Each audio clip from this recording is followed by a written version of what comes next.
Hi Math 85 students, this is Dr. McGaffey. We are working on section 5.6 on ratios and rates.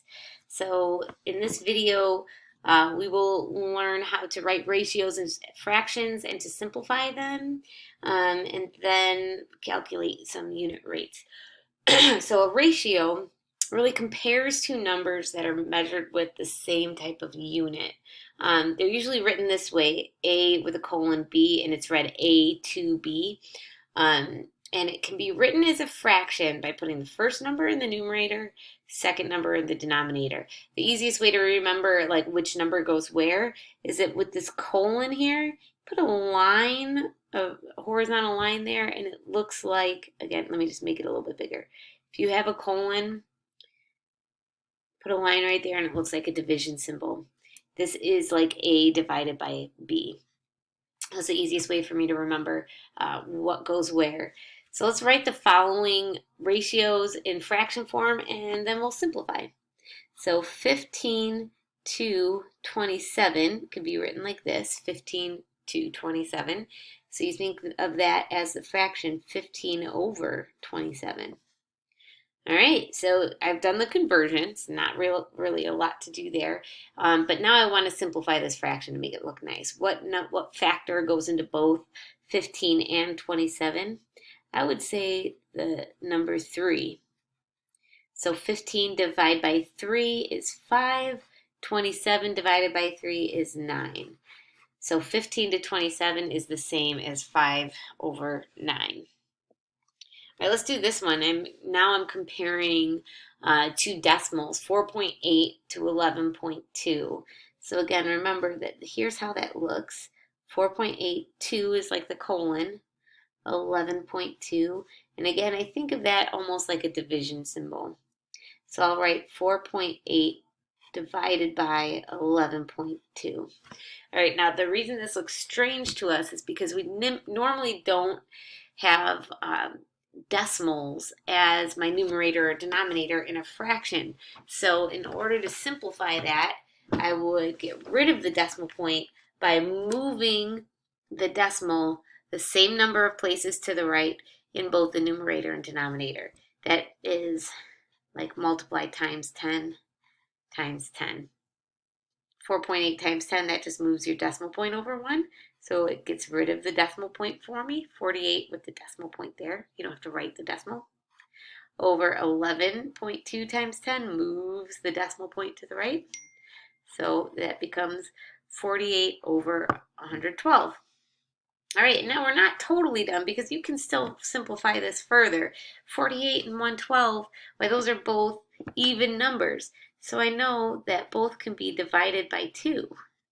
Even if there might be another number that is a factor of both 48 and 112, but at least I know 2. 48 divided by 2 is 24, and 112 divided by 2 is 56. Yes, my fraction can be reduced further, and I know what the factors of 24 and 56 are. So I know that 8 is a factor of both numbers. I could have kept dividing by 2 if I wanted to, but I know a bigger number that goes into both. 24 divided by 8 is 3. 56 divided by 8 is 7. So this becomes the fraction 3/7. All right, let's do another one. 1 1/4 to 2 3/8. Now we've seen in the past that mixed numbers are actually kind of a pain to deal with when we're doing computations. So what I'm going to do first is actually convert these into improper fraction form. 4 times 1 is 4 plus 1 is 5. So 1 1/4 is the same as 5/4. 2, 8 times 2 is 16 plus 3 is 19. 19/8. Okay, so now you could write, I'll just write it over here on the left, but it's going to look really ugly. 5/4 as the numerator divided by 19/8 in the denominator. But this is what's called a complex fraction. It looks really ugly. Instead, I'd rather think of this as division. And in that way, now I know when I'm dividing fractions, or if you see it this way, if you're dividing fractions, you can simply multiply by the reciprocal of the second number. So this becomes 5/4 times 8/19. Great. So now let me go ahead and multiply these. I could either multiply first and then reduce, or I prefer to actually reduce my fractions before I multiply to make the numbers bigger. So I usually look at the cross terms. Are there any factors in common between 5 and 19? No, there's not. Are there any factors in common between 4 and 8? Yep, 4 is a common factor. 4 divided by 4 is 1. 8 divided by 4 is 2. Now I can go ahead and multiply and it becomes a little easier. 5 times 2 is 10 in the numerator. 1 times 19 is 19 in the denominator. So the ratio 1 1/4 to 2 3/8 could actually be simplified to 10 to 19. All right, so this is writing ratios as fractions and then simplifying those fractions. Now let's talk about rates. Rates happen all the time when we're dealing with application types of problems, and unit rates are really helpful in doing calculations or doing analysis. A unit rate is a rate or a ratio that has denominator 1. So the thing that you're comparing it to is always 1. So in this case, if there was a 1, if it was like 15 to 1, that would be a unit ratio. All right, so what we're going to do is we will, for this problem, write the rate as a fraction, and then we'll find the unit rate. And this is a common application. Bob drove his car 525 miles in 9 hours.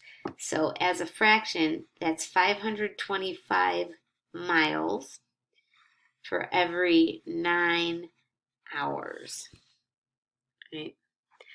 All right, so I can try and simplify this this rate.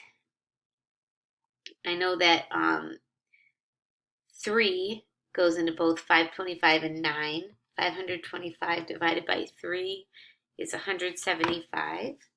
So this can be simplified to 175 miles for every 3 hours.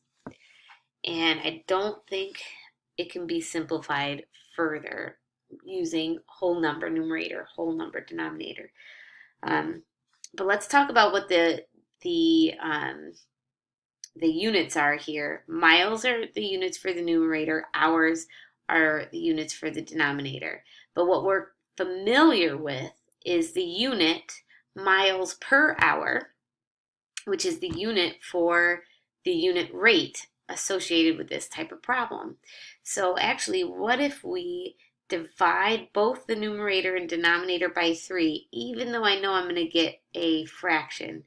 So if I do this divide by 3, this side divide by, or the top divide by 3 as well.